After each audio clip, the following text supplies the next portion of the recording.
and I was in contact with, my colleagues in the Persian Gulf, and I explained for them that, we have no intention to attack them, but we are actually attacking the American bases in the act of self-defense.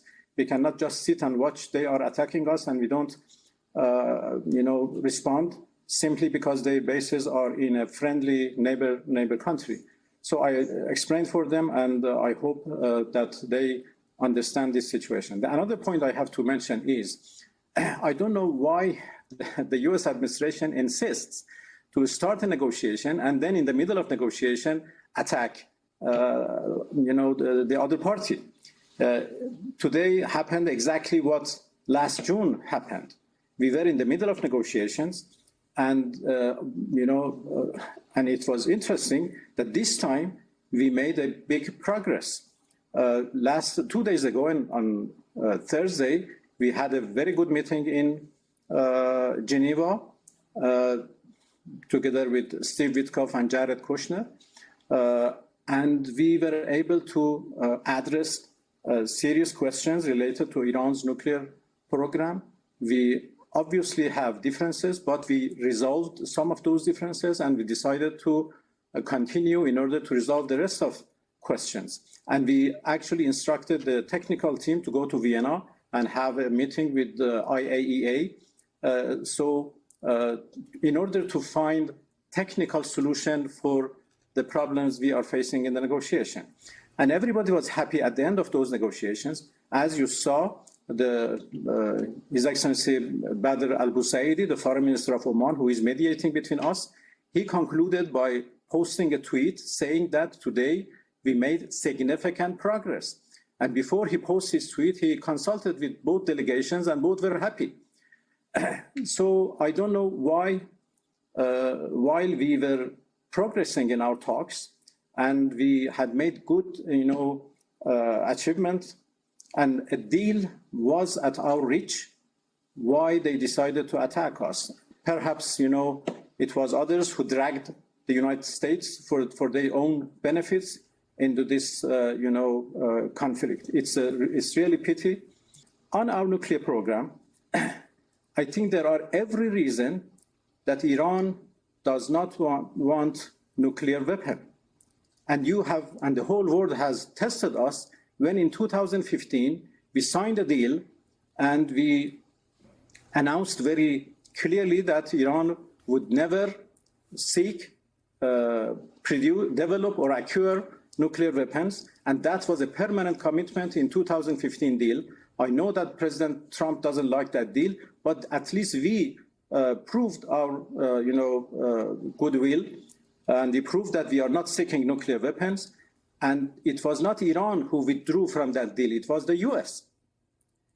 And still in 2025, when the US offered us negotiation to find a solution for Iran's nuclear program, again, we accepted.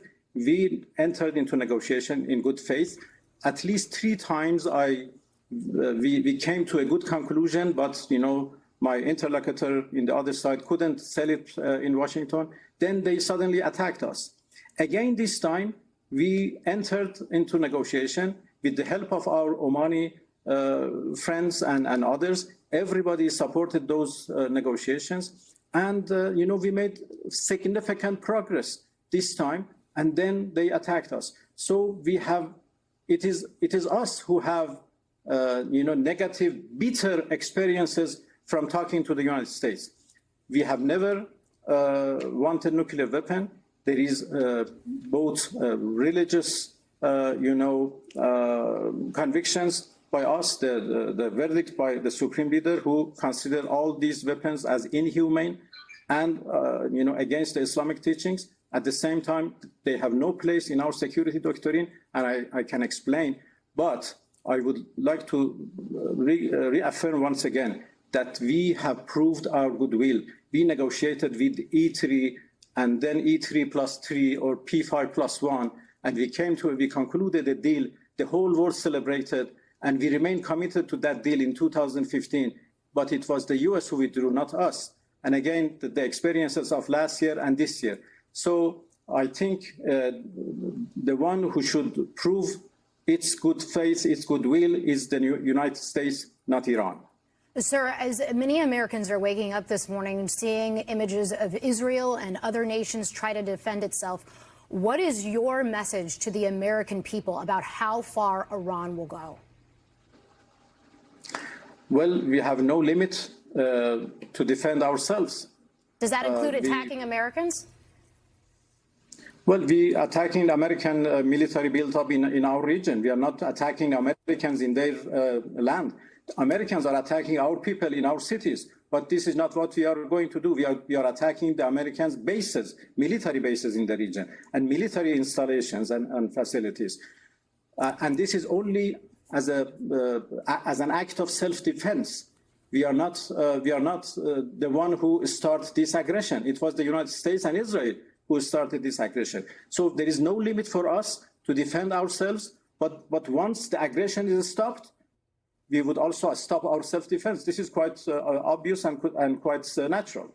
Mr. Araghchi, in recent weeks, we saw a crackdown by the Iranian regime on civilian protesters throughout that country. Depending on where you receive your information, hundreds or even thousands, perhaps tens of thousands of Iranian people were killed. In this moment, for the Iranian people, will you commit that Iran will not crack down, will not attack, maim, or kill the people of Iran if they choose to protest peacefully against their government?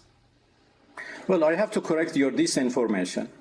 We didn't crack down the protesters, we cracked down a terrorist operation. And from 28 December to 7 January, we had peaceful protests in our streets, and that was absolutely tolerated. Even the government decided to engage with the leaders of those protests to find a solution for the problems they have faced. And everything was peaceful and nobody was killed. But on 8 January to 10, it was totally a different story. Armed elements added to those protests. They came from outside. They received instructions from outside, specifically from Mossad and Israelis, and they started shooting at our police and security forces. So it was completely a different story, a terrorist operation, and we had no way but to crack it down. So for clarity, you're saying that those who were killed were exclusively foreign agents? None of them, is your claim, were Iranians? Let me explain. Those elements entered into the demonstrations and protests, and they started shooting at our police forces, and then they started shooting at people, and it was very strange. And then they started even shooting at the protesters. Why? Because they wanted to increase the number of killings, because the President of the United States had said that if there are killings, I will come to rescue. So in order to drag him into a war with Iran, they started shooting at people, so they increased the number of, in order to increase the number of deaths. And the total number was, as we have said, 3,117, and the list of all victims have been already published by us. About 2,500 of which are considered by us as martyrs, ordinary people who were killed by these terrorist elements. 200 police forces. What do you do in the United States if somebody shoots at your police?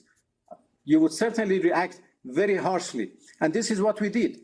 And then it was, over in less than in 2.5 days. So please distinguish and separate between protesters, peaceful protesters in the streets, and then a terrorist operation, which was something else. So we consider those 3 days as a plot by Israelis and the continuation of 12-day war. So why they did it? Because last time in the war, in 12-day war, they saw that people came to the streets in support of the Islamic Republic. There was a social unity in support of the system. This time they wanted to change the course, so they started with some riots in the streets. They gave weapons to certain elements to come and shoot people. So we would have this chaos, and then attack us. Exactly what is going on right now. So all of those were very well planned plot by Israelis and Americans.